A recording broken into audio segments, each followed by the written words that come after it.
Bapak Ibu Saudara yang terkasih, tetap antusias, yes, dan tetap produktif walaupun di masa pandemi COVID-19. Kami percaya berkat Tuhan selalu melimpah dan tercurah untuk setiap kita. Bapak Ibu Saudara, walaupun saat ini kita akan memulai di awal bulan Agustus, biarlah semangat dan antusias tetap terjaga, tetap melekat kepada Tuhan, tetap mendekat terus dalam roh-Nya. Terus bakar setiap roh kita Bapak Ibu Saudara untuk kita selalu mengikut Yesus dengan penuh antusias. Mari Bapak Ibu Saudara, sebelum kita akan memulai ibadah pada hari ini, kita akan datang kepada Tuhan. Bapa, terima kasih. Sungguh kami mengucap syukur hari ini kami bisa beribadah itu karena kasih karunia berkat yang luar biasa dalam hidup kami. Dan biarkan semangat antusias kami yang datang dari Kau akan terus kami jaga Tuhan. Bakar setiap roh kami. Walaupun kami saat ini beribadah di rumah, kami akan tetap terus berantusias bersama Engkau Yesus. Dan Engkau tidak akan pernah meninggalkan kami. Engkau selalu menyertai kami, Engkau lindungi kami, Engkau jagai kesehatan setiap kami Tuhan. Sehingga tidak ada satupun yang terkena COVID-19. Semua sehat Tuhan dalam perlindungan dan penyertaan-Mu. Terima kasih Tuhan, kami serahkan ibadah pada hari ini ke dalam tangan-Mu.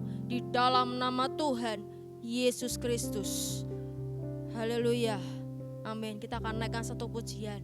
Berikan sorak-sorai yang paling meriah bagi Tuhan kita. Kita akan naikkan satu pujian. Jangan pernah lelah bekerja di ladangnya. Haleluya.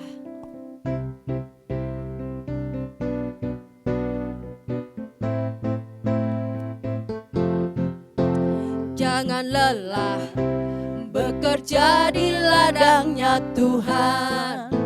Roh Kudus yang beri kekuatan, yang mengajar dan menopang. Tiada lelah bekerja bersamamu Tuhan, yang selalu mencukupkan akan segalanya. Ratakan tanah, bergelombang, timbunlah tanah yang berlubang, menjadi siap dibangun di atas dasar iman. Ratakan tanah bergelombang, timbunlah tanah yang berlubang, menjadi siap dibangun di atas dasar iman. Jangan lelah bekerja di ladangnya Tuhan. Roh Kudus yang beri kekuatan, yang mengajar dan menopang. Tiada lelah bekerja bersamamu Tuhan, yang selalu mencukupkan akan segalanya. Ratakan tanah bergelombang, timbunlah tanah yang berlubang, menjadi siap dibangun di atas dasar iman. Ratakan tanah bergelombang, timbunlah tanah yang berlubang, menjadi siap dibangun di atas dasar iman. Menjadi siap dibangun, menjadi siap dibangun, menjadi siap dibangun di atas dasar iman.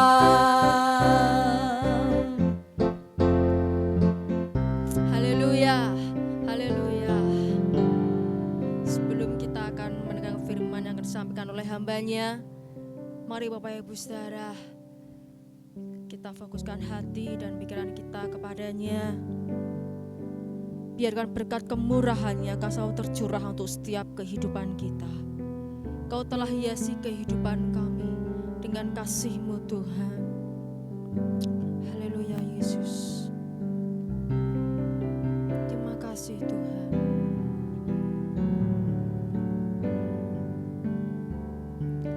Kau hiasi kehidupanku dengan kemurahan-Mu. Kau rancangkan masa depanku penuh dengan harapan. Aku ada saat ini, semuanya karena kasih-Mu. Aku hidup hari ini, semua berkat kemurahan-Mu. Terima kasih Yesus, Engkau sangat baik, teramat baik. Aku ada saat ini, semuanya karena kasih-Mu. Aku hidup hari ini, semua berkat kemurahan-Mu. Terima kasih Yesus, Engkau sangat baik, teramat baik bagiku. Kau hiasi kehidupan kami Tuhan. Kau hiasi kehidupanku dengan kemurahan-Mu. Kau rancangkan masa depanku penuh dengan harapan. Aku ada saat ini, semuanya karena kasih-Mu. Aku hidup hari ini, semua berkat kemurahan-Mu. Terima kasih Yesus, Engkau sangat baik. Aku ada Tuhan, Amat baik. Aku ada saat ini, katakan dengan segenap hati. semuanya karena kasih-Mu. Aku hidup hari ini, semua berkat kemurahan-Mu. Terima kasih Yesus, Engkau sangat baik, teramat baik bagiku. Yesus, Engkau sangat baik, teramat baik bagiku. Yesus, Engkau sangat baik, teramat baik bagiku. Teramat Engkau baik baik, Tuhan. Engkau baik, Kalaya masih. Engkau teramat Glory baik. bagimu Tuhan. Oh, Tiadalah seperti Engkau. Kau Allah yang Engkau luar sungguh biasa. mengasihi kami. Inaya masih. Biarlah setiap kami tertuju kepadamu. Buat perlindungan-Mu. Haleluya Tuhan. Haleluya. Sekena karaya masih. Haleluya Yesus. Engkau sangat Terima baik. kasih Tuhan. Terima kasih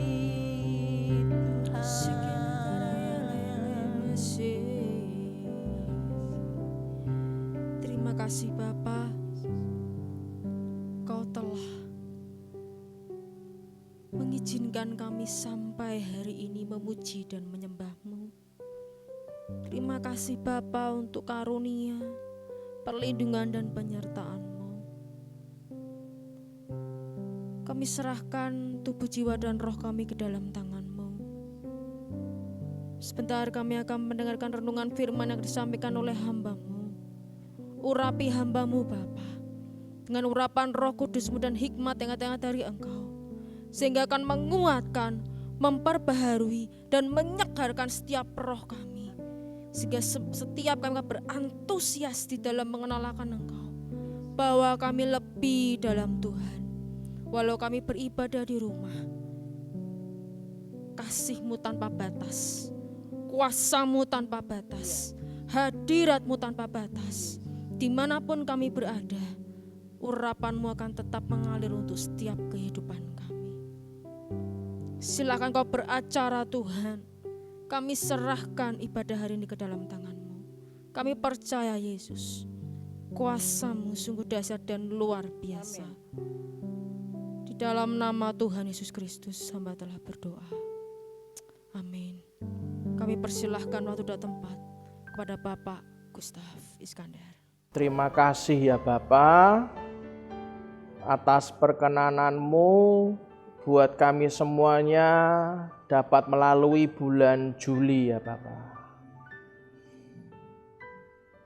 Dan awal bulan ini Tuhan, kami sungguh-sungguh semangat Tuhan, berkobar-kobar. Penyertaan-Mu tidak pernah habis dalam hidup kami. Izinkanlah kami melalui bulan Agustus ini Tuhan, lebih dahsyat lagi dibanding bulan sebelumnya. Biarlah hari ini Tuhan, kami belajar untuk bisa bekerja bersama-Mu ya Bapa, mengikuti ritme, mengikuti derap langkah-Mu ya Tuhan, sehingga apa yang kami kerjakan semakin hari semakin berkenan di hadapan Tuhan. Berikanlah roh wahyu, hikmat dan pengertian.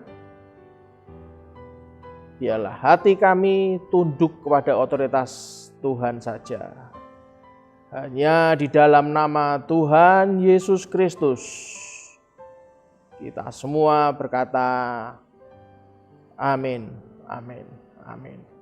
Shalom Bapak Ibu jemaat yang dikasihi Tuhan. Izinkanlah saya sharing tentang tema di awal bulan Agustus ini dengan judul Bekerja Bersama Tuhan.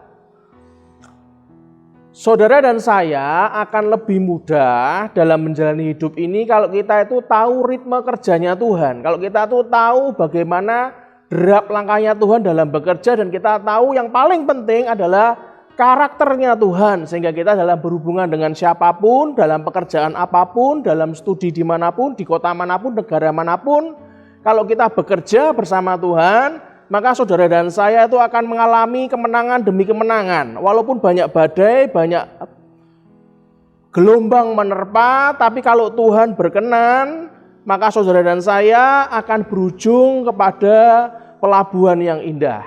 Nah, hari ini kita lihat dulu di Kolose pasal yang keempat, ayat yang pertama sampai yang keenam. Kolose pasal yang keempat, ayat yang pertama sampai yang keenam. Saya akan bacakan buat saudara di ayat yang pertama terlebih dahulu. Hai tuan-tuan, berlakulah adil dan jujur terhadap hamba-Mu. Ingatlah, kamu juga mempunyai Tuhan di sorga.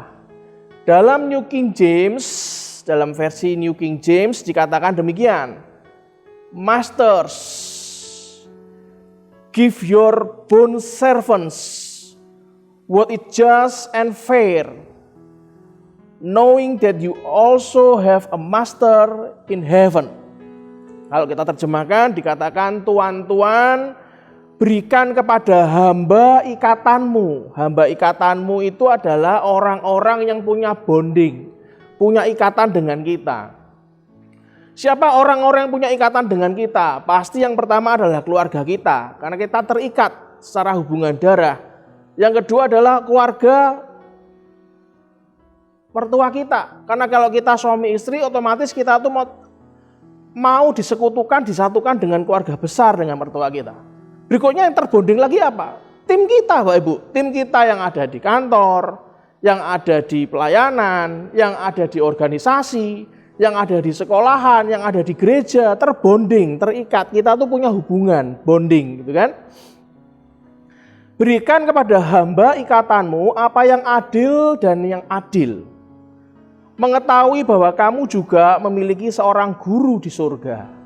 Nah, kita lanjutkan di ayat yang kedua sampai ke-6. Bertekunlah dalam doa. Dan dalam pada itu berjaga-jagalah sambil mengucap syukur. Berdoa jugalah untuk kami, supaya Allah membuka pintu untuk pemberitaan kami, sehingga kami dapat berbicara tentang rahasia Kristus, yang karenanya aku dipenjarakan. Dengan demikian aku dapat menyatakannya sebagaimana seharusnya. Hiduplah dengan penuh hikmat terhadap orang-orang luar. Pergunakanlah waktu yang ada, hendaklah kata-katamu senantiasa penuh kasih, jangan hambar sehingga kamu tahu bagaimana kamu harus memberi jawab kepada setiap orang. Kalau kita lihat dalam Kolose pasal yang keempat ini, yang pertama fokus kepada orang-orang yang punya hubungan dengan kita, yang punya hubungan ikatan dengan kita, yang terbonding dengan kita. Yang kedua, dalam kitab Kolose ini berbicara mengenai bagaimana kita berhubungan dengan orang lain. Nah, Bapak Ibu yang dikasihi Tuhan, hari ini saya mau sedikit cerita mengenai Yusuf, anaknya dari Yakub, gitu kan? Kalau Anda lihat menurut akar kata, dari akar katanya Yusuf ini, dari akar kata Asaf, ya toh, berarti menghapuskan. Allah telah menghapuskan aibku, kan? Menurut akar kata dari Yusuf ini, yang kedua artinya menambah, yaitu mudah-mudahan Tuhan menambah seorang anak laki-laki lagi bagiku. Nah, Anda bisa baca di kitab Kejadian pasal 30 ayat 23 sampai 24. Di sana dikatakan, kitab Kejadian pasal 30 ayat 23 sampai 24. Maka mengandunglah Rahel dan melahirkan seorang anak laki-laki. Berkatalah ia, Allah telah menghapuskan aibku. Itulah kenapa begitu orang tua itu mengalami perjalanan spiritual dengan Tuhannya, dengan keadaannya, dia berhubungan dengan memberikan nama anaknya biasanya seperti yang dia alami. Maka ia menamai anak itu Yusuf. Sambil berkata, mudah-mudahan Tuhan menambah seorang anak laki-laki lagi bagiku. Berdasarkan waktu usia Yusuf, waktu lahir, waktu di Mesir, berdasarkan waktu perhitungan di Mesir, didapat dihitung bahwa ayahnya yang bernama Yakub itu berusia 91 tahun waktu Yusuf lahir, Bapak Ibu. Jadi Yusuf lahir ini di saat ayahnya berusia sudah tua. Itulah kenapa kalau Anda lihat di pasal 37 itu dikatakan ada beberapa kali, kalau Anda lihat mengapa alasan Yakub itu lebih menyayangi Yusuf. Ya karena si Yusuf ini lahir di saat Yakub berusia tua, 91 tahun. Nah, Israel atau Yakub ini lebih mengasihi Yusuf dibandingkan dengan semua anak-anak yang lain. Nah, otomatis Yusuf ini yang dispesialkan gitu kan. Apalagi ini kelahirannya tuh di saat ayahnya di usia tua, dia dispesialkan. Bahkan ayahnya menyuruh membuat jubah yang maha indah buat Yusuf, gitu kan. Nah, sekarang kita mulai belajar nih pelan-pelan. Pada saat dia dispesialkan, ada hal-hal yang kalau Anda baca runutannya, ada hal-hal yang berikutnya itu kalau salah dalam penempatan, maka Anda akan menuai ketidakenaan, gitu kan.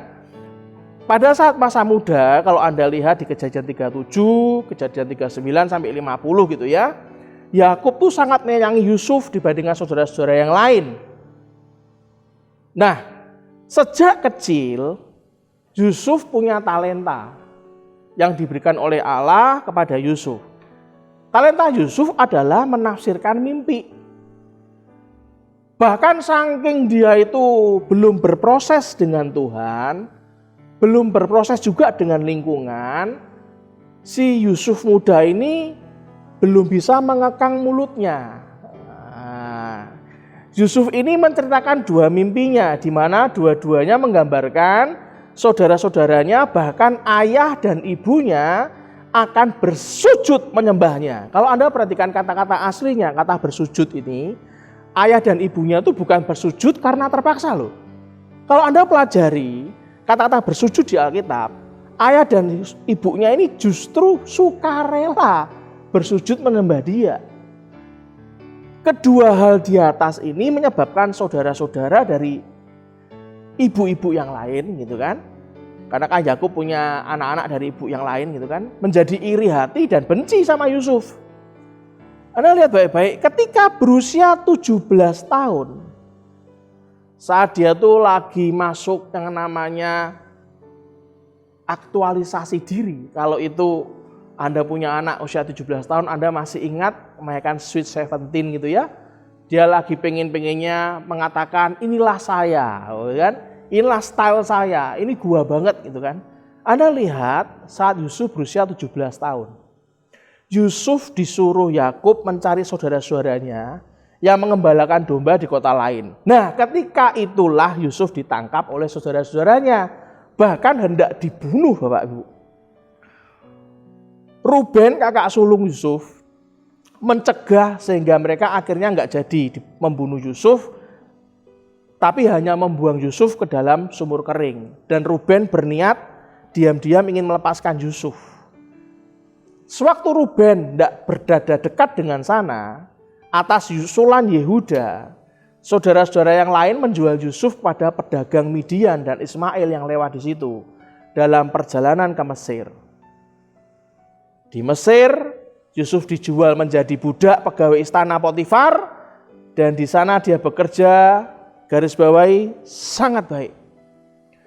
Ada sebuah hal yang harus kita pahami, bahwa pada saat kita itu tumbuh dari anak yang dimanja, tumbuh jadi anak yang dispesialkan, tiba-tiba saat masuk masa remaja umur 17 tahun, dia dijual. Saya percaya dalam hatinya dia pasti tidak terbiasa dengan yang namanya hidup dalam kekerasan.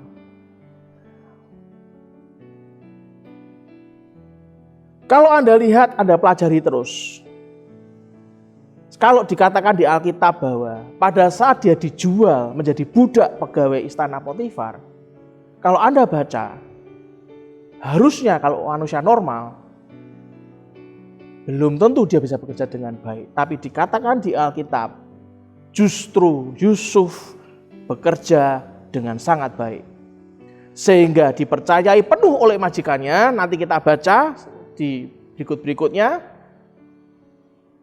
Namun karena Yusuf tidak mau menerima rayuan istri Potifar untuk tidur bersamanya, istri Potifar memfitnah Yusuf. Sudah kerja baik, masih difitnah lagi, kan? Akibatnya sudah kerja baik, bukan dapat bonus akhir tahun, apalagi dapat saham, malah dimasukkan ke dalam penjara. Coba Anda bayangkan, di usia remaja yang tadinya hidup enak, justru dia dijual, justru malah dia kerja baik, tetap lagi difitnah, masuk penjara. Kan? Kalau Anda baca terus kelanjutannya, di dalam penjara dia bukan jadi orang yang pendendam. Di dalam penjara dia tidak hidup dengan kebencian. Minggu lalu saat kebaktian sore saya sharing. Orang itu bisa mencapai apa yang dia inginkan, impian-impiannya, tujuan hidupnya ada dua cara. Orang itu bisa mencapai segala impian. Yang pertama dengan cinta kasih.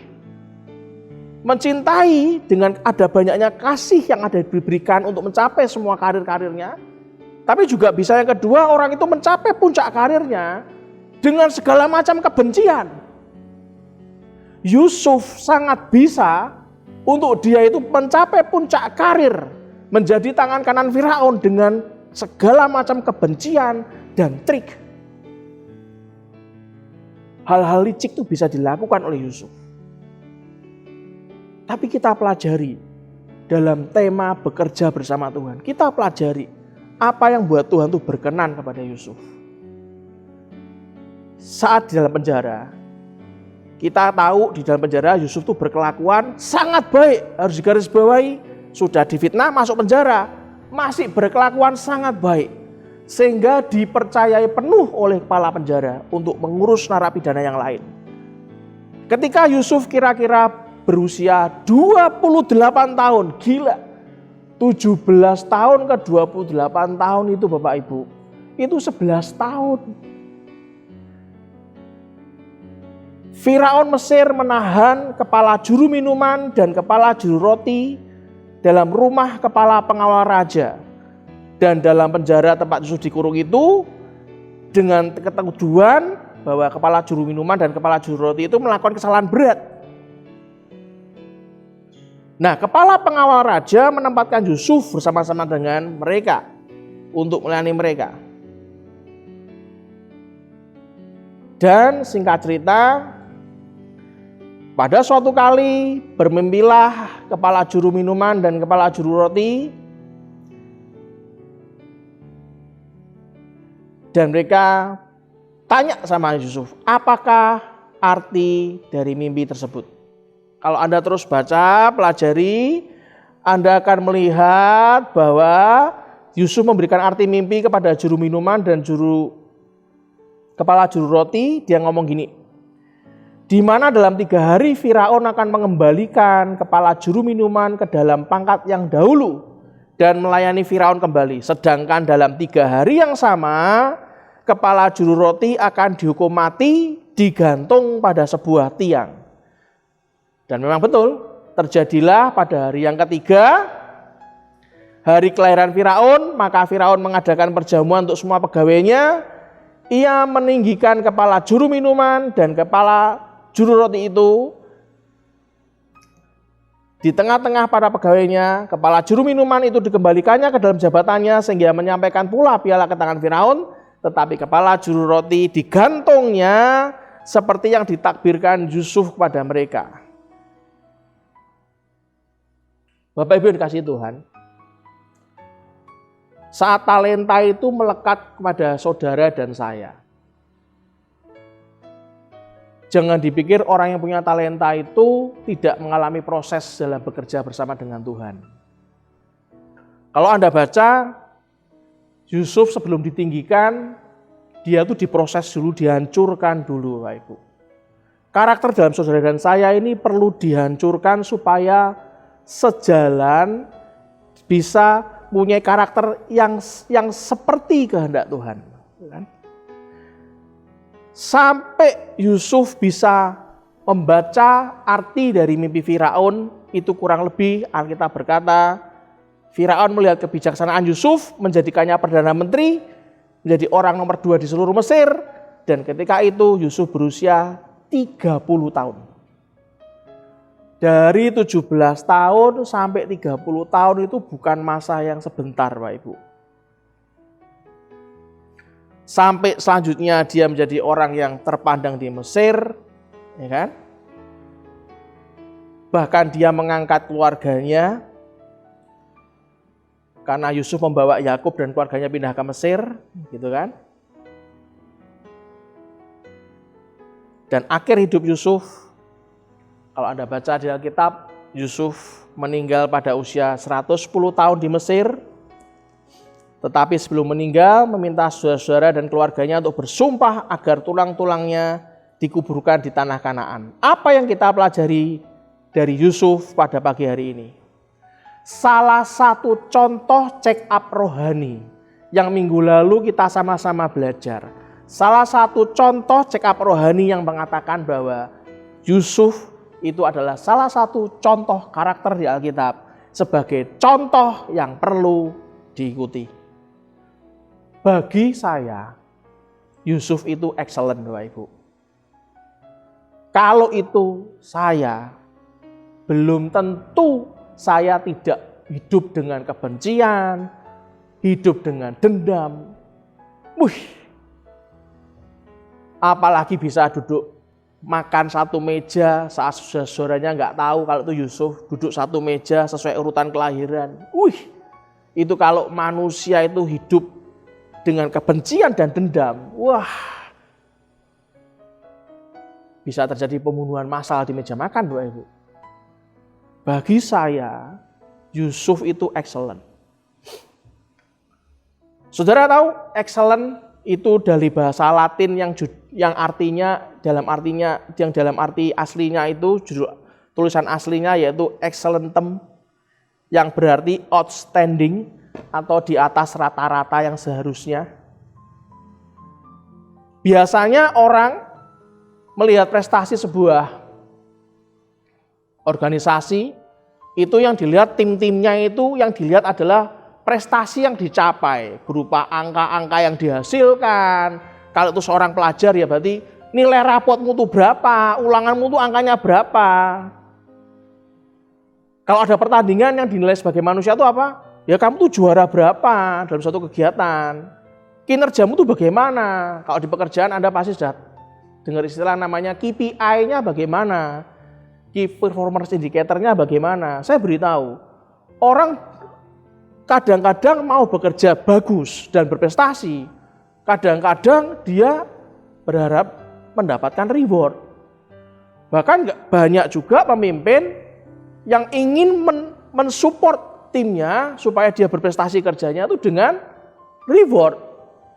Sekarang saya tanya, pernahkah Yusuf diberi reward saat dia justru malah melakukan kebaikan, justru malah dia difitnah, dimasukkan penjara, dia melakukan yang namanya outstanding di atas rata-rata yang seharusnya, melakukan sesuatu yang excellent tanpa reward dari manusia, Bapak Ibu. Bagi saya sampai umur 30, tanpa ada iming-iming reward, itu anak kita aja belum tentu mau, Bapak Ibu. Biasanya kalau kita lihat anak kita kalau, "Mah, nanti kalau naik kelas aku beliin sepatu baru ya," gitu kan. "Mah, nanti kalau aku naik kelas aku beliin ini ya," gitu kan. Bahkan kalau Anda lihat, kalau kita jadi karyawan bertahun-tahun berprestasi tanpa reward apapun, lama-lama Anda akan membandingkan dengan perusahaan yang lain. Bayangkan Yusuf bandingkan sama yang mana?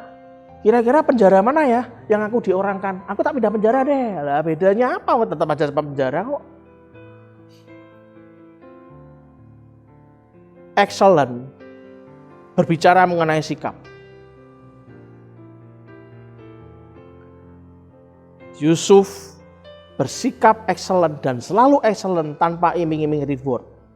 Bahkan seringkali dikecewakan. Nah, kita pelajari baik-baik beberapa poin berikut. Kita baca Kejadian pasal 39. Kejadian pasal 39 ayat 1 sampai 6.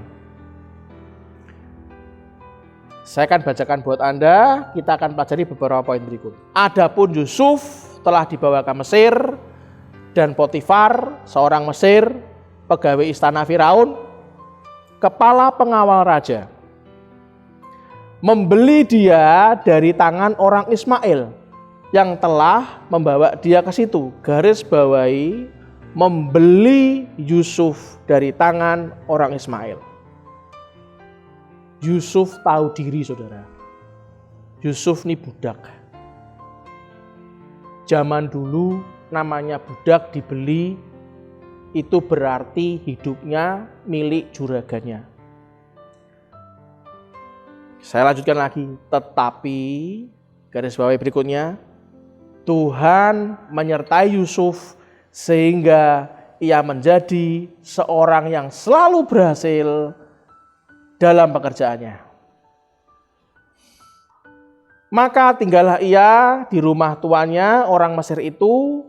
Setelah dilihat oleh tuannya, Anda garis bawahi. Saat dia dibeli, dia tahu diri. Dia paham dia seorang budak. Dia hidup memutuskan tidak hidup dengan kebencian. Tapi dia hidup tetap berusaha hidup dalam kasih. Di sanalah Tuhan berkenan, maka dikatakan Tuhan menyertai Yusuf. Sehingga ia menjadi orang yang selalu berhasil dalam pekerjaannya. Hari ini saudara, walaupun hidup Anda itu terasa penuh tekanan, sadari benar kalau Anda memang penuh dalam tekanan dan kebencian, mulai hari ini segera berbalik, hiduplah dengan penuh kasih. Kita harus tahu diri bahwa hidup kita sudah dibayar lunas oleh Tuhan Yesus Kristus. Tidak perlu lagi kita hidup dalam dendam. Tidak perlu lagi kita hidup dalam kebencian. Kalau kita tahu diri, kita memutuskan untuk selalu mengasihi orang lain, maka Tuhan akan menyertai saudara dan saya. Oke, saya lanjutkan. Saat kita hidup penuh kasih, dikatakan di Alkitab, setelah dilihat oleh tuannya melihat cara kerja Yusuf, bahwa Yusuf disertai Tuhan, dan bahwa Tuhan membuat berhasil segala sesuatu yang dikerjakannya, maka Yusuf mendapat kasih tuannya. Dan ia boleh melayani dia, Anda garis bawahi. Kepada Yusuf diberikannya kuasa atas rumahnya dan segala miliknya diserahkannya pada kekuasaan Yusuf. Kadang kita ingin menjadi tangan kanan seorang konglomerat besar. Anda ingin menjadi tangan kanan seorang raja.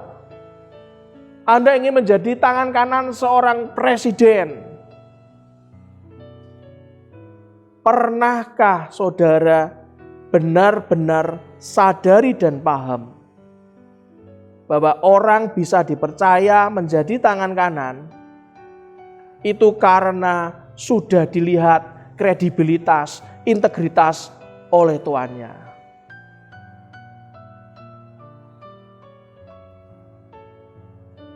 Selanjutnya, sejak ia memberikan kuasa dalam rumahnya, sejak tuannya memberikan kuasa kepada Yusuf dalam rumahnya, dan atas segala miliknya kepada Yusuf, perhatikan baik-baik, Tuhan memberkati rumah orang Mesir itu karena Yusuf.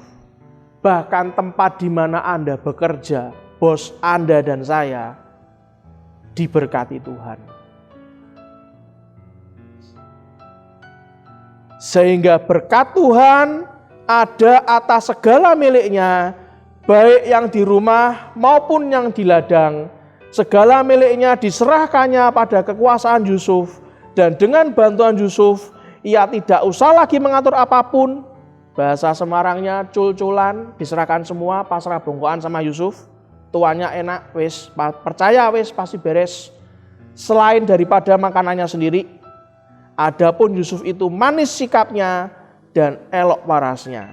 Saudara yang dikasihi Tuhan, kalau Anda ingin berhasil dalam bidang apapun, yang harus Anda tahu adalah selalulah bekerja bersama Tuhan. Dan dalam bekerja bersama Tuhan, kita harus menunjukkan sesuatu yang excellent. Katakan sama-sama excellent. Excellent itu artinya berada di atas rata-rata orang lain.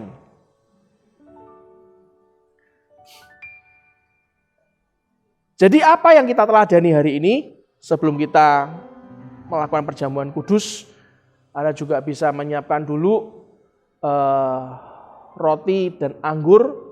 Yang mewakili roti anggur, Anda bisa menggunakan biskuit atau roti kering, dan anggur Anda bisa menggunakan teh atau sirup.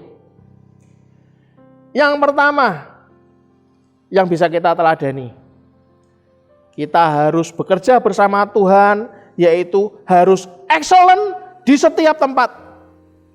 Dimanapun berada saudara, jangan pernah Anda berkata, Tuhan gak tahu kok. Jangan pernah Anda berkata, Tuanku tidak tahu kok. Bosku tidak tahu, papa mama nggak tahu. Saya di luar negeri nggak ada papa mama, saya kuliah nggak ada papa mama. Saya mau ngedrak, saya mau ke diskotik, saya mau minum minuman keras, papa mama nggak tahu. Yang penting aku minta aja transferan bulanannya. Papa mama nggak tahu kok. Brother and sister, you know, walaupun papa mama nggak tahu, tapi Tuhan tahu sikap Anda dan saya. Bapak ini ngomong seakan-akan kayak dulu alim. Loh, justru karena nggak alim itu makanya saya ngomong, Bapak Ibu. Justru karena saya ini dulu kotor dan najis, makanya saya bisa ngomong.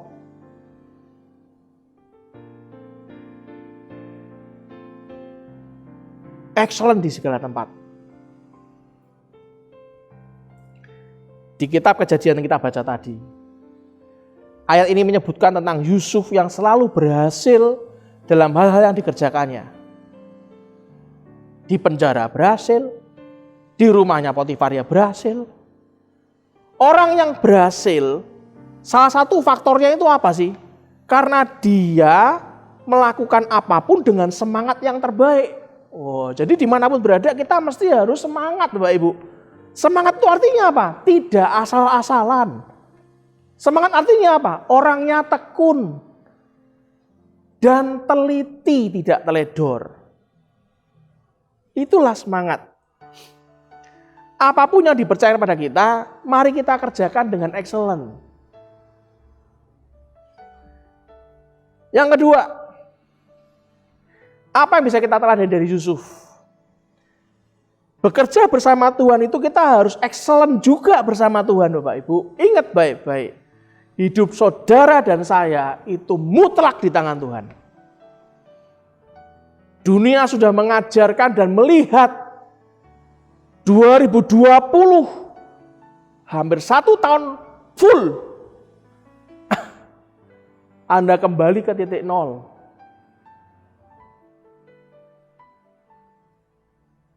Itulah kenapa sekarang kita hidup dalam new normal, titik nol yang baru.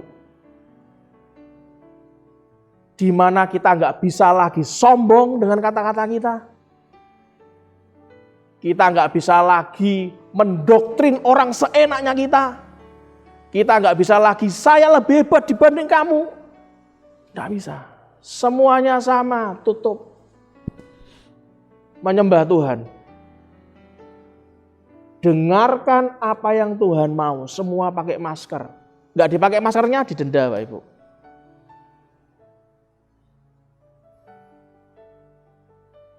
Tuhan ingin 2020. Saudara dan saya bekerja bersama Tuhan harus excellent. Yang setuju katakan amin.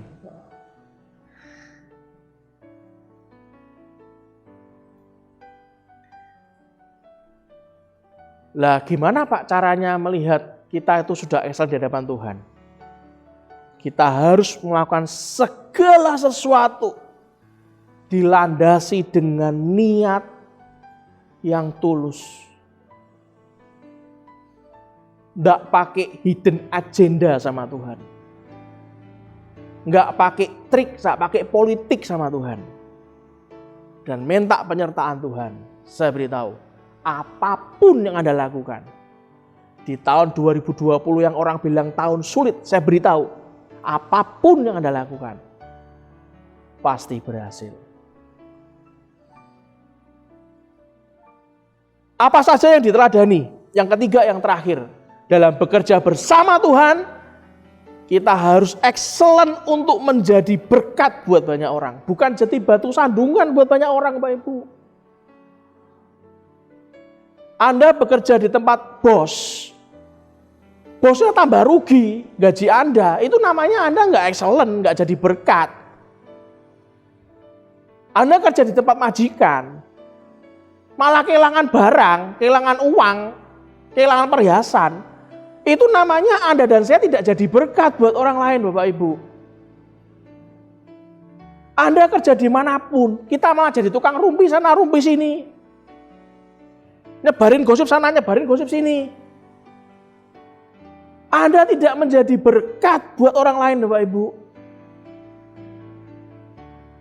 Yusuf sangat bisa loh. Mengaruhi seluruh penjara ngomong, gua ini dulu disiksa sama saudara gua. Wah, ngerumpi tiap jam 12 makan siang, break penjara, ngerumpi bersama-sama bertahun-tahun, bisa banget. Sambil nangis, kenapa dunia ini begitu kejam pada saya? Loh, tiap hari tangisan bisa Yusuf, tapi tidak dia lakukan.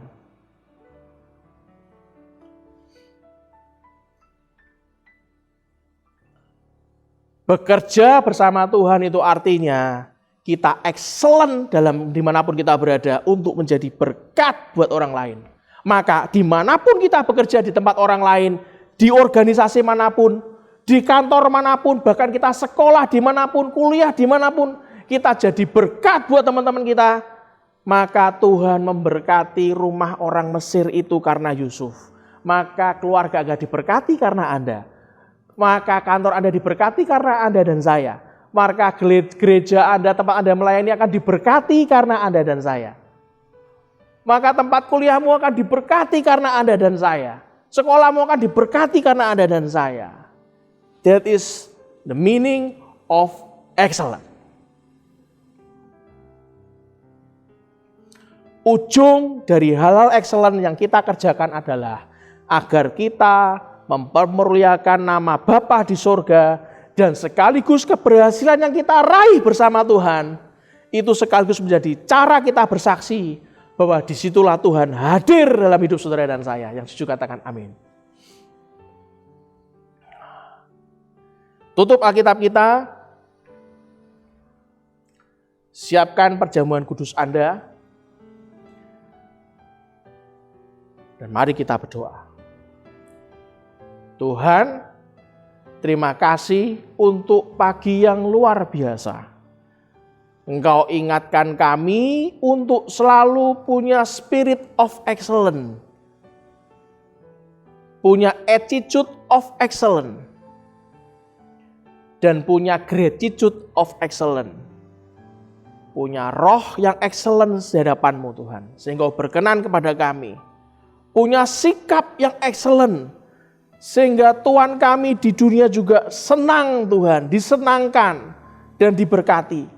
Dan kami punya rasa syukur, gratitude, rasa syukur yang excellent. Sehingga Engkau disenangkan Bapa. Kalau pagi ini kami sebentar lagi mau menerima tubuh dan darah Kristus. Kami percaya Bapa bahwa hikmat pada pagi hari ini akan menancap dan akan berbuah lebat mengubah karakter kami semuanya Tuhan. Baik yang ibadah online maupun yang offline Tuhan. Kami percaya Kau jangkau semuanya Bapa. Karena itulah jemaat-Mu Tuhan. Dan Tuhan, kalau hari ini kami mau mengangkat tubuh dan darah kami. Biarlah kita mengangkat tubuh Kristus.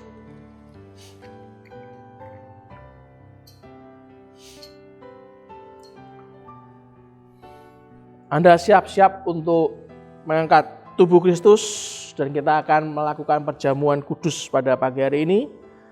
Sebab apa yang telah kuteruskan kepadamu telah kuterima dari Tuhan, yaitu bahwa Tuhan Yesus pada malam waktu Ia diserahkan, mengambil roti dan sesudah itu mengucap syukur atasnya. Ia memecah-mecahkannya dan berkata, inilah tubuhku yang diserahkan bagi kamu. Perbuatlah ini menjadi peringatan akan aku. Kalau kita mengimani firman ini, mari kita makan dalam nama Tuhan Yesus Kristus.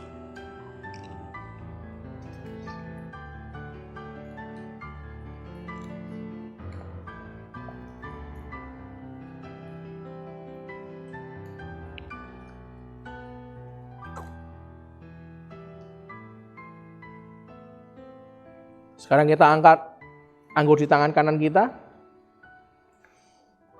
Bukankah anggur yang dicurahkan adalah persekutuan dengan darah Kristus? Maka kita katakan amin. Demikian juga ia mengambil cawan sesudah makan. Lalu berkata, Cawan ini adalah perjanjian baru yang dimeteraikan oleh darahku. Perbuatlah ini setiap kali kamu meminumnya menjadi peringatan akan aku. Sebab setiap kali kamu makan roti ini dan minum cawan ini, kamu memberitakan kematian Tuhan sampai Ia datang. Kalau kita mengimani firman ini, mari kita makan dalam nama Tuhan Yesus Kristus.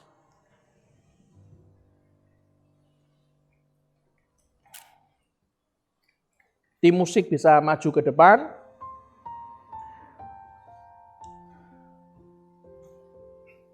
Mari kita berdoa. Tuhan, Engkau sajalah yang layak yang dipuji dan disembah. Kalau hari ini Tuhan, Kau izinkan kami terima roti dan darah-Mu. Biarkan apa yang di dalam kami ini Tuhan, tubuh, jiwa, dan roh kami serahkan ke dalam tangan-Mu yang kudus. Dan bagi semua saudara yang benar-benar ingin berdoa, ambil waktu 1-2 menit untuk Anda berdoa kepada Tuhan. Apa yang perlu Anda akui kepada Tuhan? Doa apa yang ingin Anda panjatkan kepada Tuhan? Dan izinkan Tuhan bekerja buat saudara dan saya. Mulai hari ini saudara dan saya harus benar-benar tahu bahwa bekerja bersama Tuhan itu artinya kita melakukan pekerjaan kita dengan excellent. Terima kasih Bapa. Biarlah sikap excellent kami, pola pikir excellent kami, dan rasa syukur excellent kami sampai kapanpun selalu menyertai hidup kami Tuhan. Untuk kemuliaan nama-Mu, di dalam nama Tuhan Yesus Kristus, kita semua berkata, amin. Saudara, waktu tadi kita perjamuan kudus, Roh Kudus ingatkan untuk kita itu perhatikan baik-baik. Bekerja bersama Tuhan, kita lihat kalau tadi contohnya Yusuf, kita lihat yang namanya opa yang namanya Nuh, kakek yang namanya Nuh, engkong yang namanya Nuh. Nuh membuat bahtera. Nuh tidak profesional. Nuh bukan seorang profesional untuk membuat bahtera. Dan saya pernah membaca ayatnya, diperkirakan waktu Nuh membuat bahtera, dia sudah masuk usia 60 tahun. Apa yang bisa dilakukan oleh orang usia 60 tahun? Pensiun, Pak. Menikmati hidup. Oh, masih bekerja, Pak. Masih banyak utang. Loh, saya masih menghidupi anak cucu, Pak. Karena anak saya belum bisa menghidupi anaknya sendiri. Jadi saya masih menyekolahkan anak cucu saya, Pak. Saya beritahu Bapak Ibu semua yang dikasihi Tuhan. Saat usia 60, saat kemampuan fisik Anda mungkin terbatas. Tapi opa yang namanya Nuh membangun bahtera karena disuruh Tuhan. Di mana sampai hari ini bahtera itu masih bisa Anda temukan bekas-bekasnya sampai abad 21, abad 22. Sampai sekarang Anda bisa menemukan bahwa kapalnya itu masih ada di Gunung Ararat di Turki. Pekerjaan seorang opa 60 tahun yang katanya tidak profesional. Tapi opa Nuh melakukannya dengan excellent. Tapi perhatikan baik-baik, sebuah film yang Anda lihat, yang pernah saya lihat juga. Sebuah film dengan judul Titanic. Yang dipekerjakan, dibuat oleh orang-orang profesional yang luar biasa. Bahkan yang membuat pun sempat menyombongkan diri bahwa ini kapal yang luar biasa. Anda lihat, sampai dibuat filmnya. Sampai hari ini, kapalnya sudah berhasil berangkat. Sukses berangkat, tidak pernah balik. Tenggelam. Kalau Anda bilang usia Anda sudah 60 tahun, saya harus ngomong. Lihat teman Anda yang bernama Opa Nuh. Usia 60 tahun, tidak profesional, tapi dia punya spirit of excellence yang selalu tertuju kepada bapaknya. Dia punya sikap yang excellent, nggak tahu cara membuat kapal, dia buat dengan sungguh-sungguh hati. dan dia punya rasa syukur saat dunia ini ditutupi oleh air bah. Tuhan berkenan atas Nuh beserta keluarga besarnya. Saudara yang dikasihi Tuhan, pelayanan di gereja, kalau Anda lakukan dengan hati yang excellent, seharusnya lebih unggul dibandingkan yang ada di dunia sekuler. Karena kitab Kolose, Paulus menulis kitab Kolose, pasal yang ketiga ayat 23 berkata, apapun juga yang kamu perbuat, perbuatlah dengan segenap hatimu, seperti Tuhan dan bukan untuk manusia. Janganlah menjadi profesional yang bisa membangun kapal Titanic, yang bisa berangkat dan tak pernah kembali, tenggelam ke dasar laut dan ditelan dunia, dan Anda akan menutup usia dengan penuh penyesalan. Kenapa kepandaianku tidak senikmat hasilnya? Hanya satu, saudara, bekerjalah bersama Tuhan. Amin. Tuhan, kalau sebentar lagi kami mau memberikan persembahan, tutup bungkus persembahan kami dengan darah-Mu yang kudus. Seperti Yusuf punya spirit of excellence, punya attitude of excellence, punya gratitude of excellence, kami pun akan melakukan yang sama seperti Yusuf. Dan kami memberikan persembahan dengan hati yang tulus, penuh pengorbanan untuk kemuliaan nama-Mu. Seperti 5 roti dan 2 ikan, kami melakukannya dengan penuh ketaatan di tangan Tuhan. Maka semua yang kita kerjakan seluruh hasilnya menjadi berkat buat kita sekeluarga dan menjadi berkat buat siapapun kita bekerja, kita menjadi berkat. Di dalam nama Tuhan Yesus Kristus kita semua kita percaya, kita berkata, amin.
Mari Bapak Ibu Saudara, kita akan mengakhiri ibadah pada hari ini. Mari kita naikkan satu pujian. Haleluya Yesus, Roh Kudus hadir di sini. Haleluya Tuhan.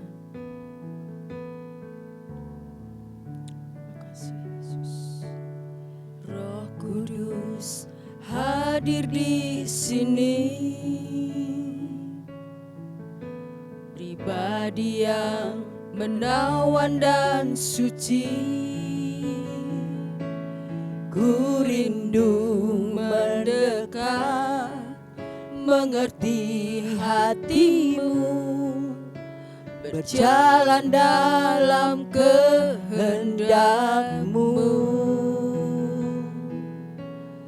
Roh Kudus manis dan lembut, penolong yang sejati dan suci.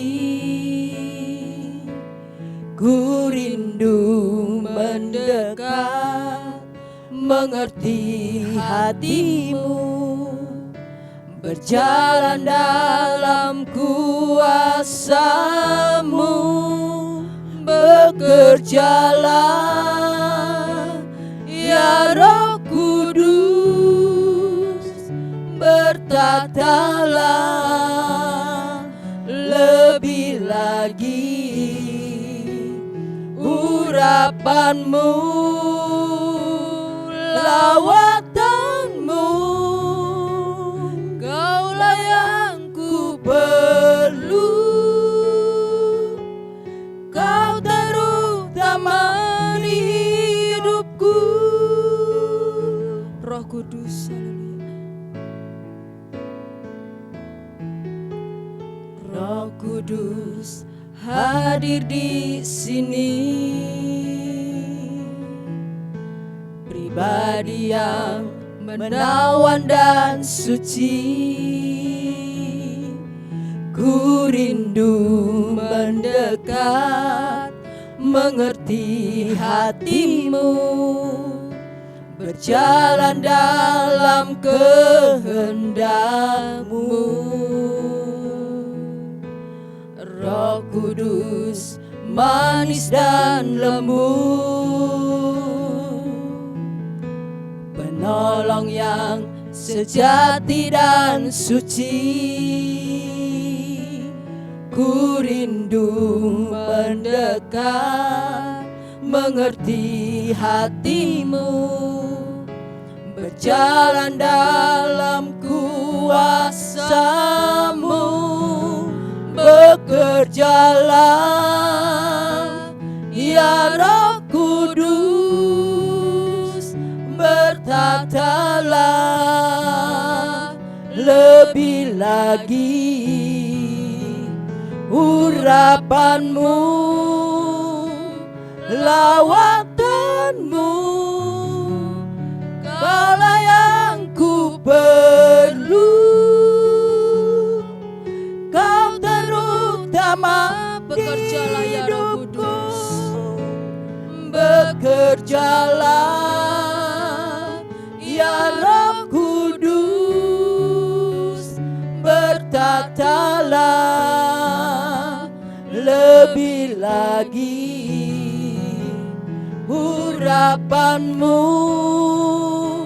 lawatan-Mu.